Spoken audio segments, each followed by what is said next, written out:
Aqueles que têm acompanhado a série da Carta de Tiago, se observaram aí no telão aqui atrás de mim, devem ter achado estranho. Capítulo 1, versículo 1 e capítulo 1, de 9 a 11.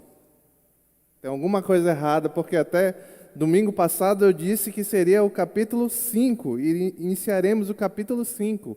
Nós temos considerado essa carta desde janeiro deste ano, e o certo entre aspas, seria iniciarmos o capítulo 5.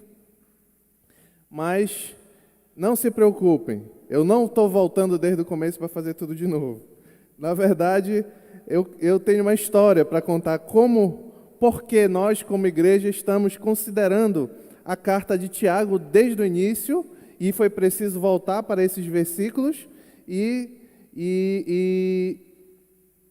porque só a partir do próximo domingo, com a graça de Deus, nós consideraremos o capítulo 5, enfim. Para responder essa pergunta, antes eu queria considerar com os irmãos o significado de uma palavra grega que é a mais importante traduzida no Novo Testamento com o significado de pregação. Essa palavra é querusso. Nenhuma outra palavra é mais traduzida na Escritura como pregação, mais de 60 vezes no Novo Testamento, senão essa palavra querusso. E qual é o significado dessa palavra querusso? Significa declarar como faz um arauto. Refere-se a como age o mensageiro de um rei. Quando, no contexto que foi escrita essa carta, quando um governador, um rei, um soberano precisava anunciar algo para o seu povo, ele não ia lá e começava a gritar no meio da praça. Não tinha cabimento isso, não tinha megafone, não tinha microfone como esse aqui que eu estou usando. Não, o mensageiro, ele chamava um arauto e ele dizia: olha, você vai lá no meio do povo e você vai gritar isso, isso, isso e aquilo. E o arauto ia lá e anunciava a mensagem do rei. Era um serviço muito perigoso, porque ele tinha que anunciar exatamente o que o rei disse. Porque muitas das vezes o rei estava até ouvindo lá o que ele estava anunciando. Repito, não ia lá o rei, não ia lá o imperador romano, lá na frente gritava o que ele queria que soubesse. Não tinha jornal, não tinha megafone, como eu já disse, então ele mandava um arauto. Por que essa palavra é mais traduzida na Escritura quando se refere à pregação? Está um pouco claro.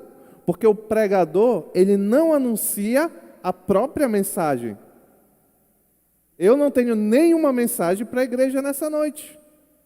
A mensagem que o pregador traz é a mensagem do próprio Deus. Ele é porta-voz e fala com a autoridade de outro, não com a sua própria autoridade. Agora, o que isso tem a ver com a história? O que tem a ver com esse retorno a essas passagens? Na verdade, não é um retorno. No início do ano, o pastor Raik me pediu para trazer 4 mensagens. 4 apenas. Nós estamos na 25ª. Ele disse 4 mensagens na carta de Tiago. Mas os irmãos sabem que no decorrer do final do ano ali, o nosso querido pastor se encontrou doente, chegou a ser internado, depois ficou mais de mês afastado. E aí eu pensei, não, vou economizar a carta aqui, que eu não sei quanto tempo ele vai ficar afastado, eu vou economizar, para não ter que ficar indo e voltando. Só que eu já tinha passado dessas passagens. Eu não considerei o capítulo 1 da carta, o versículo 1 do capítulo 1, nem os versículos 9 a 11 também do capítulo 1. A partir daí, toda a carta nós consideramos aqui. Por isso que hoje nós vamos voltar e considerar, porque a mensagem do rei, quando disse que era para ser dito no coração do pastor Raik, para ser ensinado a carta de Tiago na igreja, é que a carta fosse ensinada toda. E é isso que nós temos o objetivo de fazer com a graça desse Deus e rei. Amém? Então vamos lá. Vamos ler. Abra a palavra do Senhor na carta de Tiago, lá no iniciozinho, capítulo 1. Tiago, capítulo 1, versículo 1, diz assim: Tiago, servo de Deus e do Senhor Jesus Cristo, as 12 tribos dispersas entre as nações, saudações. Tiago, capítulo 1, pula para o versículo 9. O irmão de condição humilde deve orgulhar-se quando estiver em elevada posição. O rico deve orgulhar-se caso passe a viver em condição humilde, porque o rico passará como a flor do campo, pois o sol se levanta, traz calor e seca a planta. Cai então a sua flor e a sua beleza é destruída. Da mesma forma, o rico murchará em meio aos seus afazeres. Oremos ao Senhor. Pai querido, muito obrigado, Senhor, pela Tua palavra, que ela seja um instrumento Teu de transformação neste meio, Pai, na nossa igreja. Apesar de mim, é o que eu te peço, Senhor, em nome de Jesus. Amém. O pano de fundo, aqui, quando nós, na última mensagem que nós consideramos aqui no capítulo 4, o pano de fundo da mensagem era Tiago havia introduzido. Como é que Tiago escreve geralmente as suas cartas? Ele introduz um assunto, lá pelo início, capítulo 1 e 2, e depois ele se aprofunda nesses assuntos lá no capítulo, lá em diante. E, coincidentemente, ou cristocidentemente, o que nós consideramos nas últimas mensagens, Tiago introduziu aqui no capítulo, nos versículos de 9 a 11, e hoje nós vamos considerar. Lembre-se que agora, no início da carta, é mais importante ainda nós observarmos o contexto. Naquele contexto, no contexto que Tiago escreveu essa carta, irmãos, que ele chama de dispersos aí no capítulo 1, que saíram do judaísmo, eram judeus que se converteram a Cristo, começaram a ser perseguidos e expulsos de suas terras. E esses irmãos perseguidos e expulsos de suas terras foram espalhados nas regiões. E é a esses quem Tiago escreve. Só que imagina só, você se converte ao cristianismo e a partir daí você começa a ser perseguido. Você é expulso das suas propriedades, perde o emprego, passa dificuldade, passa necessidade, é ameaçado, são processados. A carta vai dizer que eles foram levados a juízo. E aí, imagine quantos sofrimentos eles não estavam passando. Em razão desses sofrimentos, agora vamos voltar para o capítulo 1. Em razão desses sofrimentos, nos versículos 2 a 4, Tiago exorta aqueles irmãos a perseverarem na dificuldade. E não só perseverar, considerar motivo de grande alegria passarem por todo tipo de tribulação, porque as tribulações que eles passassem produziriam neles perseverança. Então, Tiago começa a carta com esse ensino, dizendo assim: está difícil, vocês foram expulsos, a situação está complicada, mas perseverem com alegria, porque essas dificuldades todas produzirão em vocês perseverança.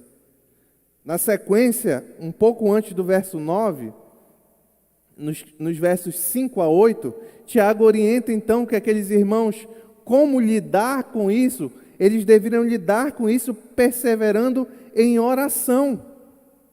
Porque todo que pedir com fé ao Senhor sabedoria para lidar com essas dificuldades, a todos estes o Senhor vai dar sabedoria. Tiago, capítulo 1, versículos 5 a 8. Ou seja, Tiago entrega nos versículos 5 a 8 a ferramenta que é buscar no Senhor sabedoria para conseguir considerar com motivo de grande alegria passar por dificuldade. Hoje, vamos considerar que aqueles destinatários deveriam entender que os sofrimentos pelos quais eles passavam, à luz da sabedoria que pedida ao Senhor, deveria ser motivo de orgulho. Orgulho? Mas, André, tu estás há algumas mensagens tratando da luta contra o orgulho. tratando da humildade. Mas hoje nós vamos considerar o orgulho do humilde. É um orgulho incentivado nas Escrituras. Vamos lá. Mas vamos por parte. Começar pelo versículo 1. Leiamos novamente a palavra do Senhor. Tiago, capítulo 1, versículo 1. Tiago, servo de Deus e do Senhor Jesus Cristo, às 12 tribos dispersas entre as nações. Saudações. O primeiro ponto, considerando esse verso, eu chamei de um escravo humilde. Aí, como em quase todas as cartas do Novo Testamento, logo no início tem a identificação do autor, Tiago.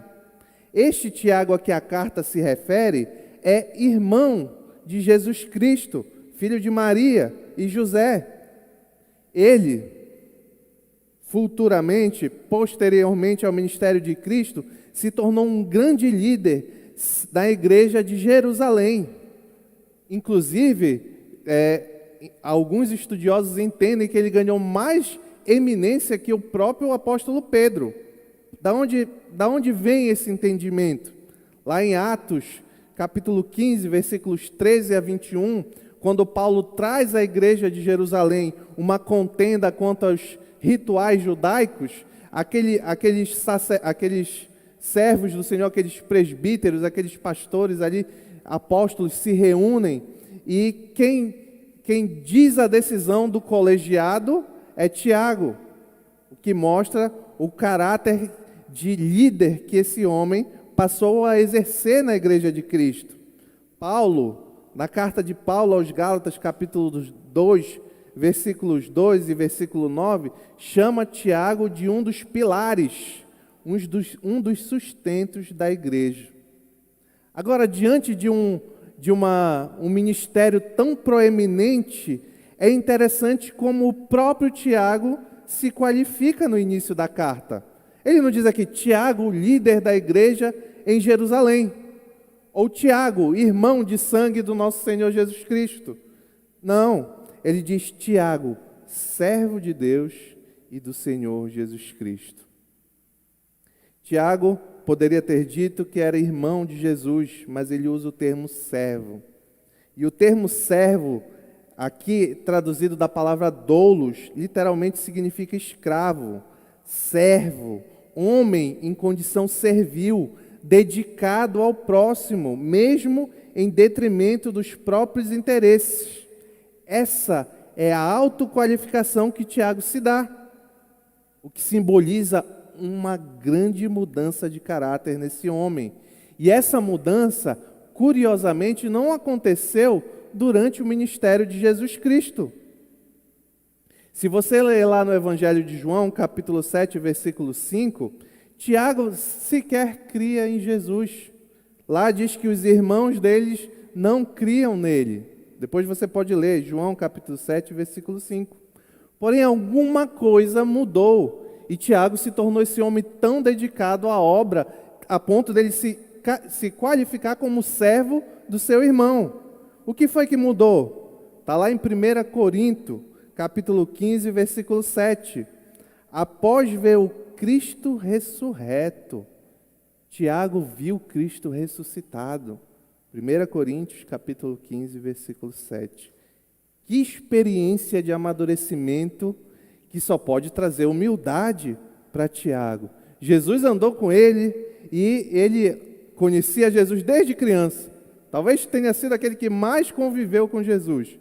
E aí Jesus dizia, olha, é preciso ser humilde, dava testemunho de ser humilde, mas ele não cria, quem tu és?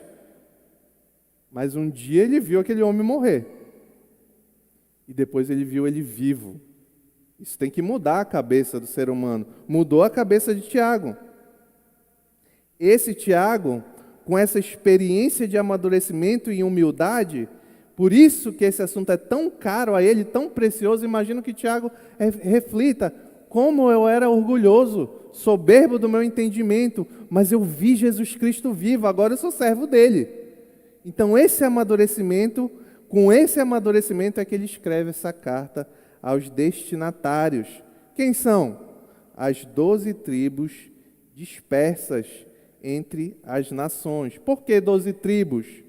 Já disse, porque o povo era de descendência judaica, que vivia fora de Jerusalém, perseguidos, expulsos, a esses a quem Tiago escreve.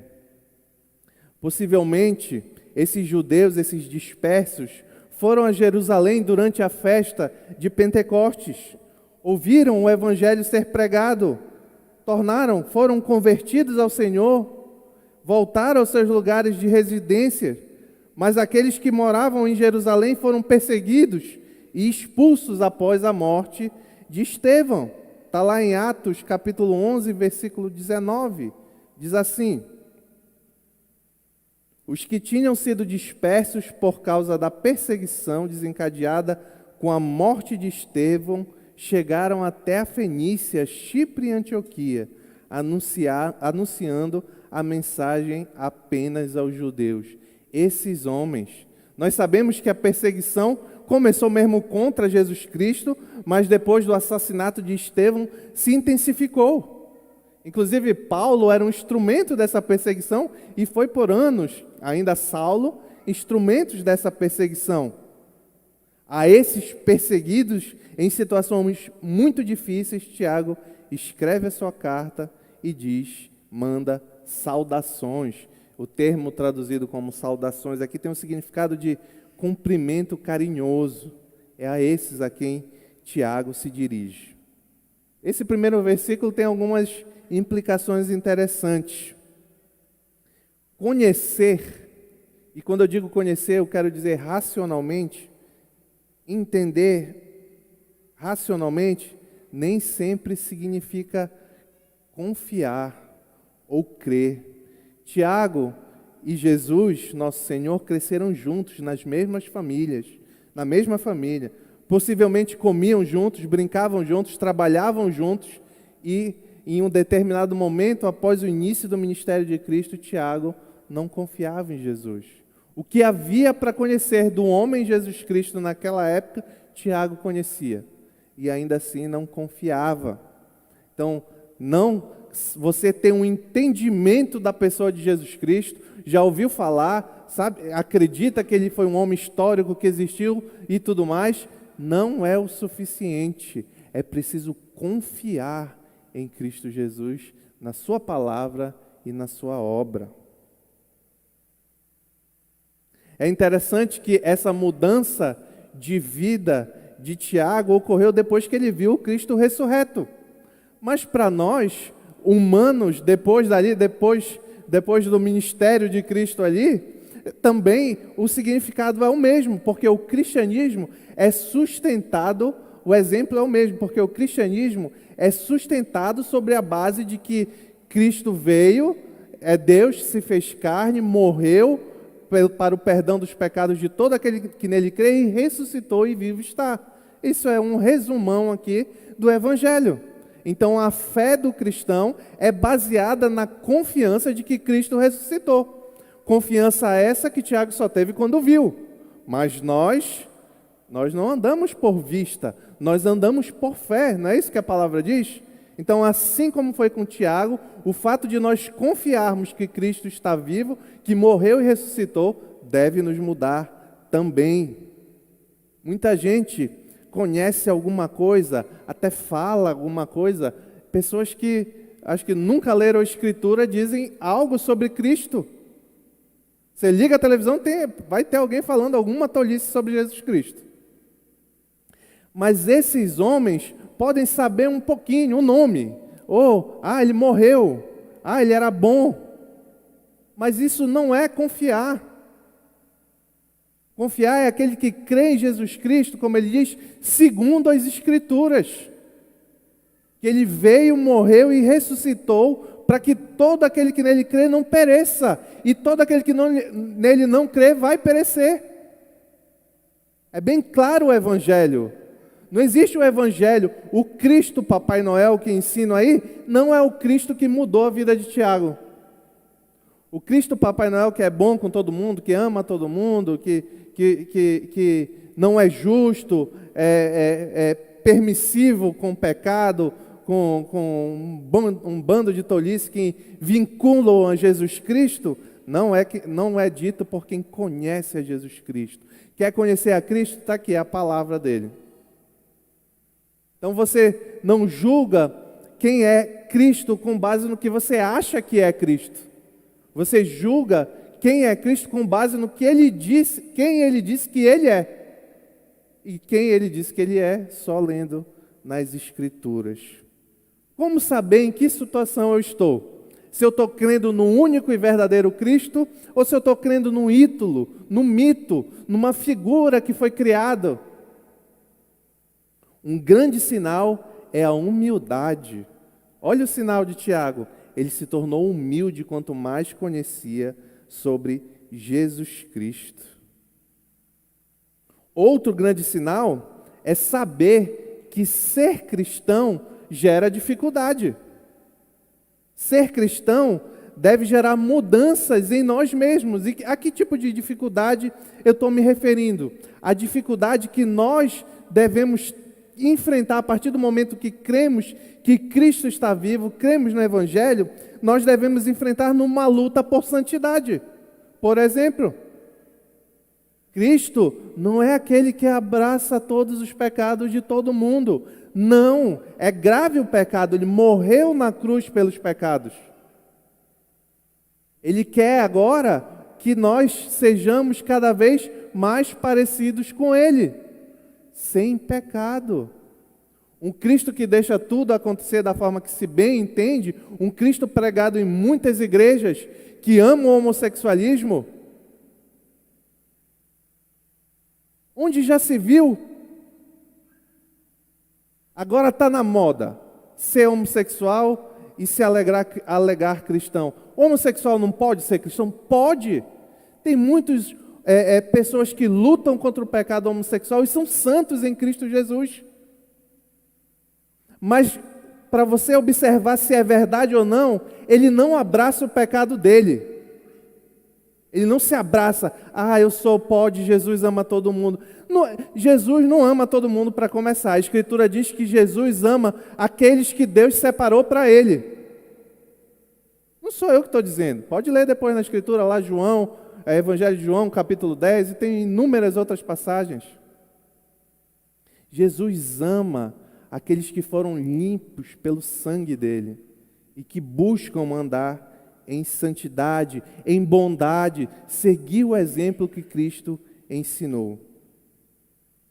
O segundo ponto, o orgulho do humilde, agora o nosso título aí, está lá no verso 9, leiam comigo, Tiago capítulo 1, verso 9. Diz assim a palavra do Senhor: o irmão de condição humilde deve orgulhar-se quando estiver em elevada posição. Vamos lá.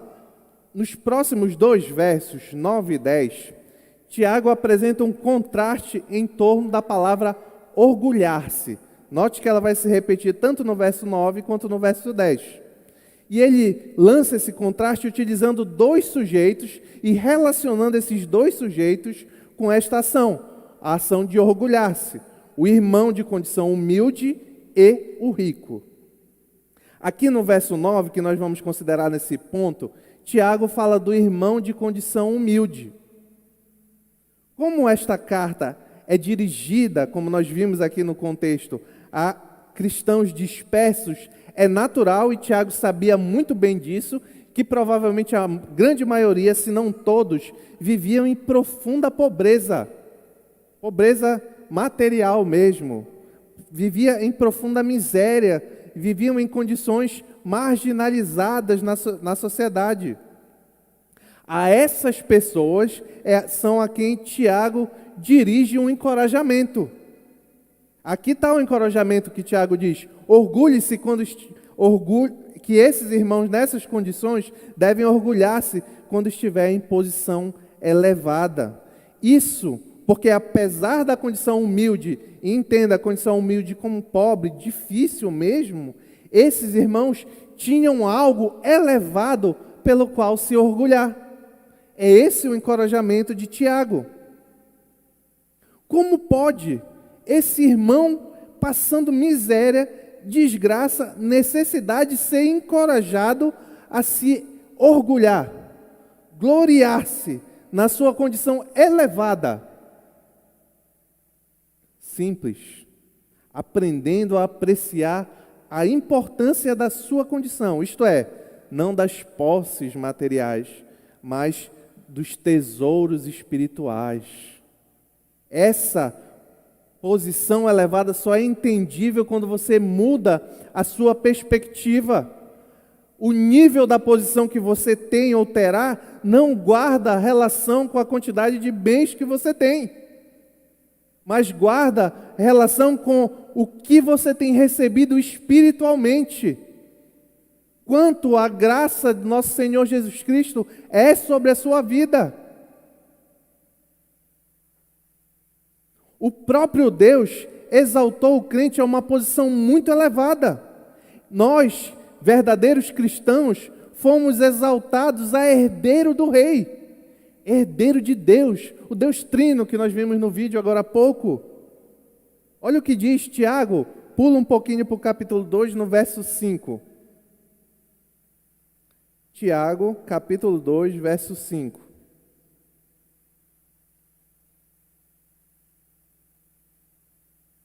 Ouçam, meus amados irmãos, não escolheu Deus os que são pobres aos olhos do mundo para serem ricos em fé e herdarem o reino que Ele prometeu aos que o amam? Não foi esses que Deus escolheu? Os pobres para serem ricos em fé.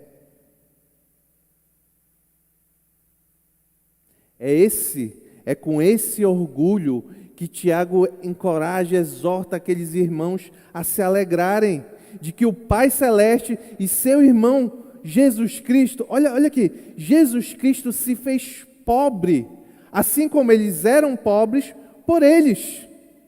Esse é o ensino das Escrituras.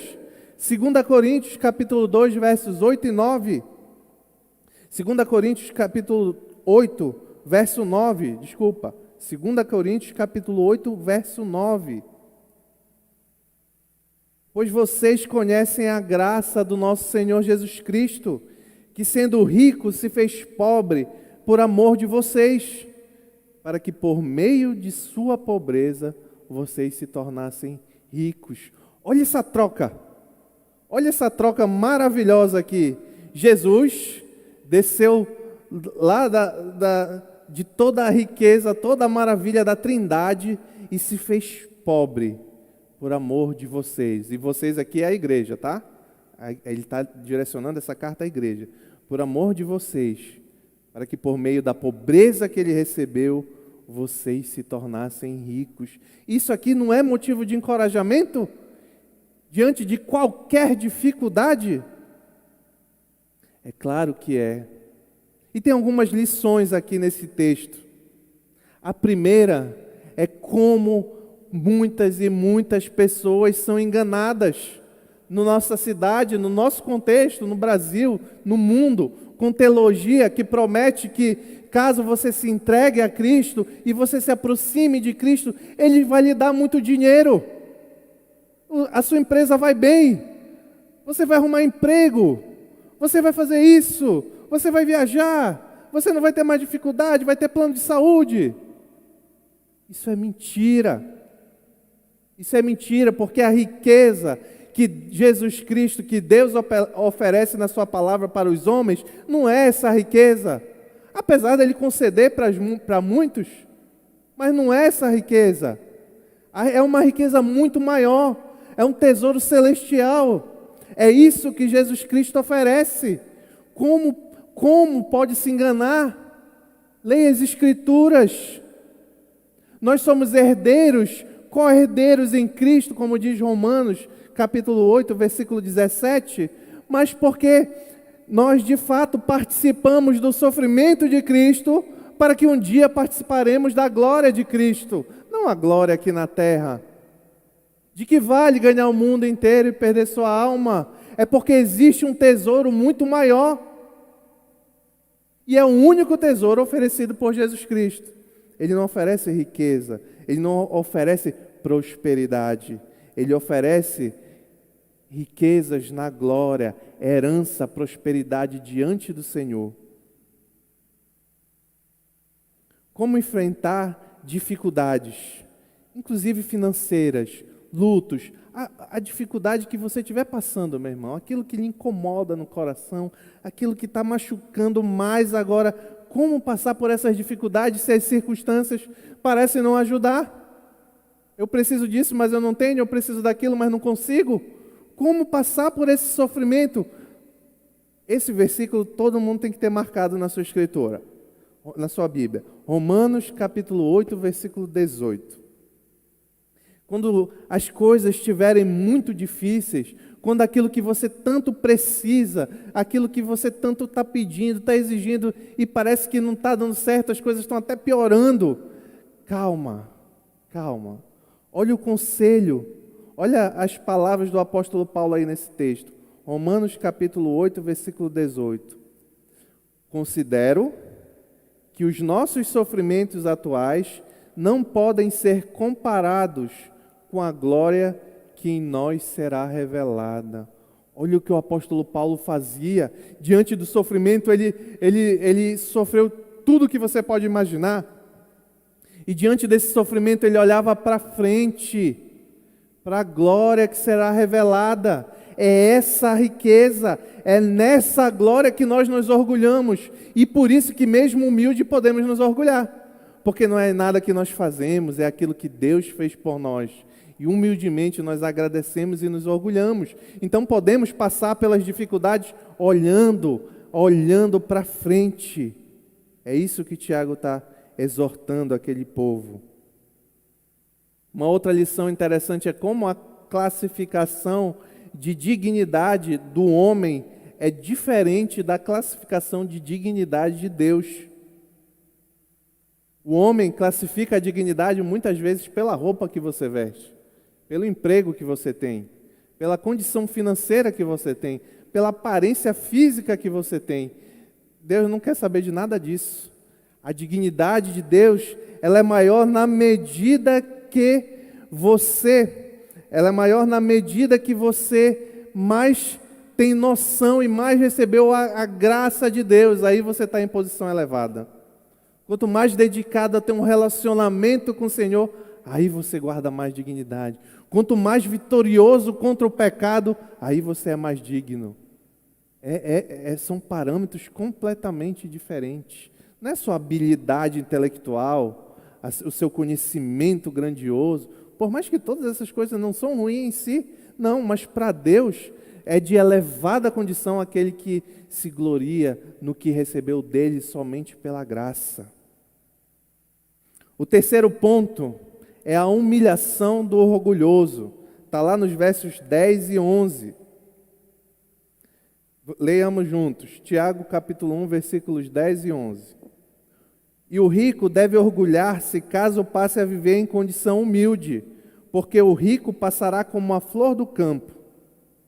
Pois o sol se levanta, traz o calor e seca a planta. Cai então a sua flor e a sua beleza é destruída. Da mesma forma o rico murchará em meio aos seus afazeres.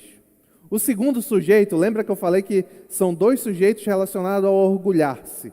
O segundo sujeito que Tiago relaciona é o rico. Observe que os dois, Tiago exorta a se orgulharem da sua posição. Agora, quem é essa pessoa rica?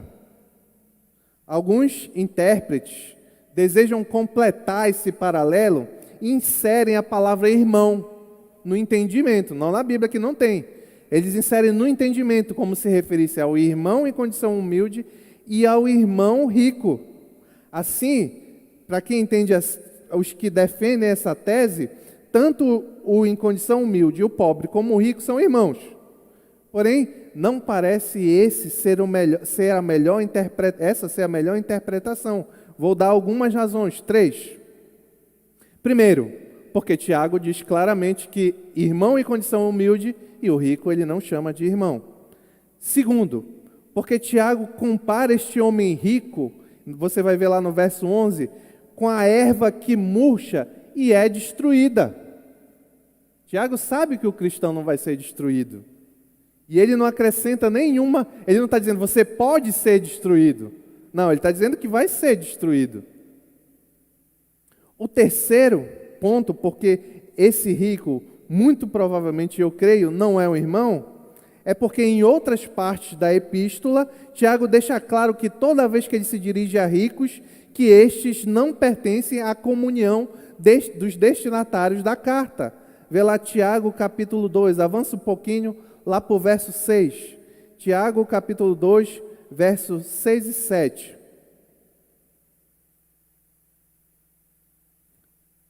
Mas vocês têm desprezado o pobre. Não são os ricos que oprimem vocês? Não são eles os que os arrastam para os tribunais? Não são eles que difamam, olha aí o verso 7. Não são eles que difamam o nome que sobre vocês foi invocado? Qual é esse nome que foi invocado sobre aqueles homens? O nome de Jesus Cristo. E esses ricos a quem Tiago se refere, eles estão difamando o nome de Jesus Cristo. Então, naturalmente, não eram crentes.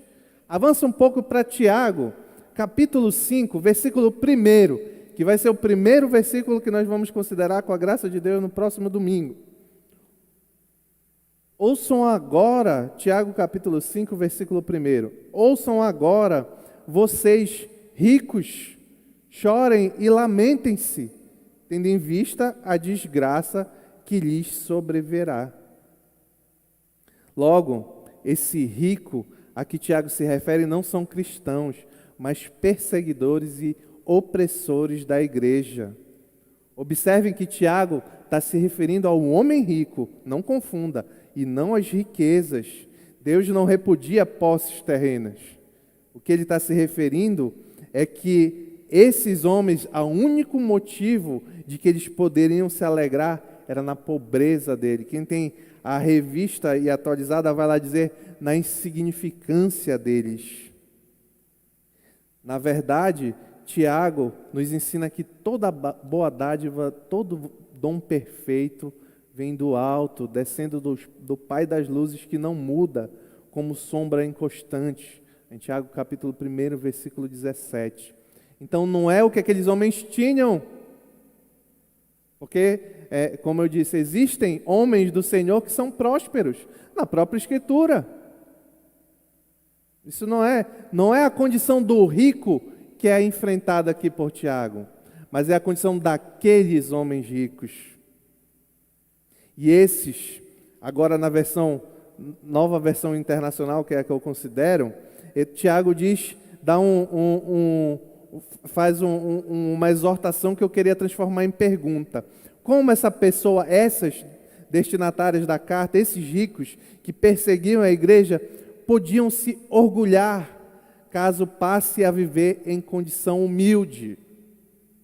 O pobre deve se orgulhar das suas riquezas espirituais, mas o homem rico que rejeita a Deus é espiritualmente cego e incapaz de ver a sua insignificância, como eu acabei de ler.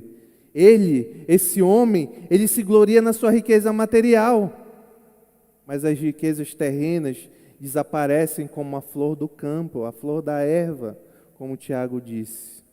Mas se nós considerarmos a tradução da NVI, existe uma direção aqui a esses homens, a passar a viver em condição humilde. E passar a viver em condição humilde não significa entregar os seus bens e abraçar a pobreza.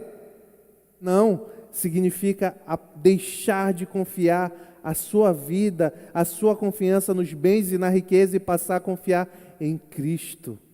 Porque a glória do rico e do pobre, a verdadeira glória do rico e do pobre é a mesma. Só tem glória aquele que tem a glória recebida da parte de Deus, por meio do sacrifício de Cristo Jesus. Caso contrário, se o rico não se arrepender, não deixar a sua insignificância de confiar somente nas suas riquezas, na sua conta, na sua casa, naqueles bens que ele possui, o destino é muito bem ilustrado aí no verso 11. Pois o sol se levanta, traz o calor e seca a planta, cai então a sua flor e a sua beleza é destruída. Em uma única frase, Tiago descreve as condições climáticas de Israel. A principal causa da seca é o calor ardente do sol que se levanta, especialmente quando está com vento no deserto, é terrível. Essa combinação de vento seco e quente é terrível para as plantas. Em questão de horas elas nascem, secam e morrem. Da mesma forma será o rico, murchará em meio às suas riquezas. Certamente as posses terrenas dos homens um dia irão desaparecer. Possui tempo incrivelmente curto. Mas o texto não nos diz que as riquezas dos ricos desaparecerão. O texto não nos diz que os ricos desaparecerão. A vida do rico chega ao fim. E quando chega, de que adianta todo o dinheiro e todas as posses absorvidas, guardadas? De que adianta? Se você confia nisso, aonde essa riqueza pode lhe levar? Aonde seu emprego, seu apartamento, sua conta bancária, seus cursos, sua capacidade técnica, até onde isso pode lhe levar? Um dia, todas essas flores murcharão e o rico que confia nisso será destruído. Olhe uma verdade absoluta. Entre o mais pobre na humanidade, aquele mais humilde e vive em condição pior, e o mais rico, o homem mais rico do mundo, esses que estão voando para o espaço agora, é o homem mais rico do mundo. Todos são pobres diante de Deus. Todos são pobres diante de Deus. Então, onde deve estar o orgulho desses homens? Nesses bens. Daqui a pouco eles viraram pó, e do orgulho deles eles vão cultivar lá no inferno. Mas aquele que entregou a vida a Jesus Cristo, esse pode se orgulhar. O mundo pode estar uma desgraça, mas um dia eu sei que eu vou estar na glória com o Pai. Amém? Nós já estamos nas aplicações aqui. Fique em uma igreja em que o evangelho é pregado, meu irmão. Agradeça a Deus e ore para que sempre nessa igreja, independente de mim, de pastor Raik, de qualquer coisa, sempre venham homens levantados pelo Senhor para pregar o verdadeiro evangelho e não tanta tolice que a gente escuta aí fora.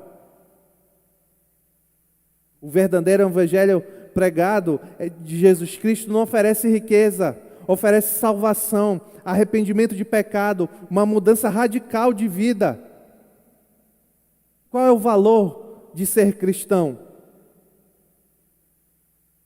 Nada do que nós podemos possuir ou conquistar se equipara ao valor da bênção de ter sido um dia transformado pelo Espírito Santo e passado a crer em Cristo Jesus. Nada se compara a isso. Jesus ilustra na mais curta parábola de toda a Escritura, lá no Mateus capítulo 13, versículos 44 e 46. Eu vou ler duas parábolas, que as duas são bem curtas, eu vou ler as duas. Evangelho de Mateus capítulo 13, a partir do versículo 44. Jesus ilustra bem essa realidade.